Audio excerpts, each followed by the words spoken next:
This is the man whose relationship y'all have insufferably put in my face for 10 years.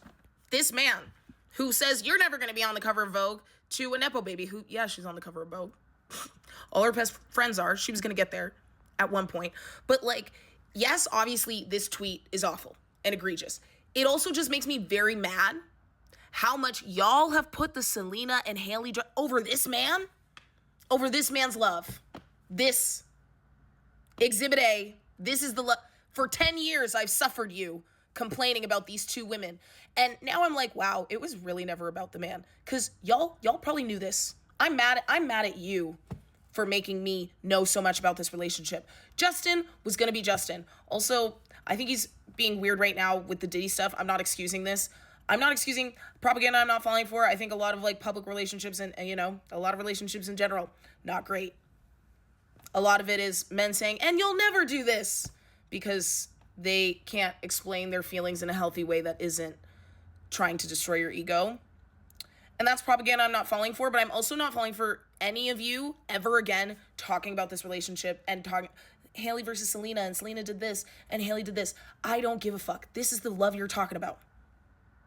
Decenter, mediocre white man's love from my FYP. Why? So baby, you already know, but forgive me for saying you wouldn't get a Vogue cover, because clearly I was sadly mistaken.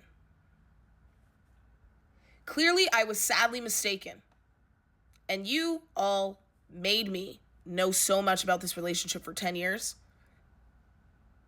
due to the true love nature of it. Clearly you were sadly mistaken. Audience, viewers at home, make it stop. I just never want to hear about it again. Cat's out of the bag. It's a shit show. Can we turn the lights off? Exit stage left, curtain close. I don't care anymore. I've had enough. The way this comment could be about several different famous women is embarrassing, but we are talking about Hailey and Justin. People are saying he misspoke or it was a typo when he said, I was sadly mistaken. At a certain point, you are going to need to address the lack of intelligence or integrity that you require to be attracted to a man, and the fact that it's embarrassing. It's embarrassing that you all spent 10 years, I think it was 10 years, fighting about Selena versus Hailey, Hailey versus Selena, over this man who, when this woman finally gets on the cover of Vogue, said, I was sadly mistaken, she got on there. Oh no, it's a typo. He didn't mean it that way. And not even to say that like your phone has ChatGPT in it and has like autocorrect and has like grammatical corrections available. You can select the text and say, hey, can you check this before I send it to millions of people, as well as a publicist. That lack of intention is disrespectful to her. Right?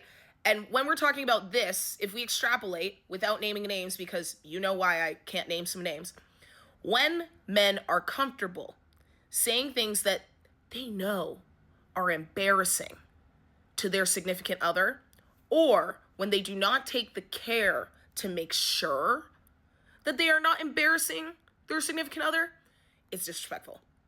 And it does reflect poorly on the women and therefore her career and therefore their offspring or potential offspring.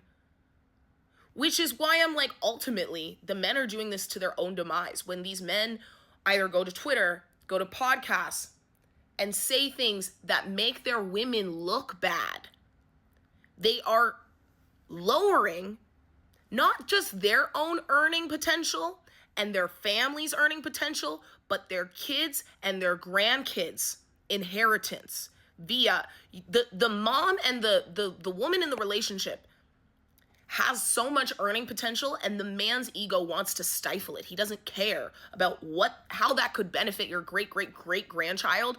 You want to talk about Halle Bailey when she's at the Met Gala.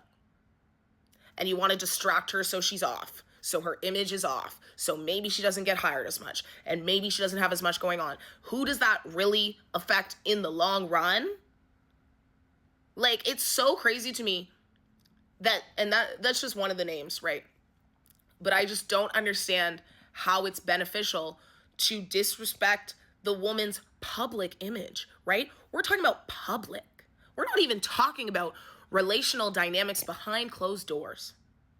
If he said that to her in the privacy of his own home, obviously it's an issue, but we wouldn't know about it, and neither would the public, and the image wouldn't be put. Obviously, I'm not worried about a Nepo baby's, like, earning potential and career. But I'm saying,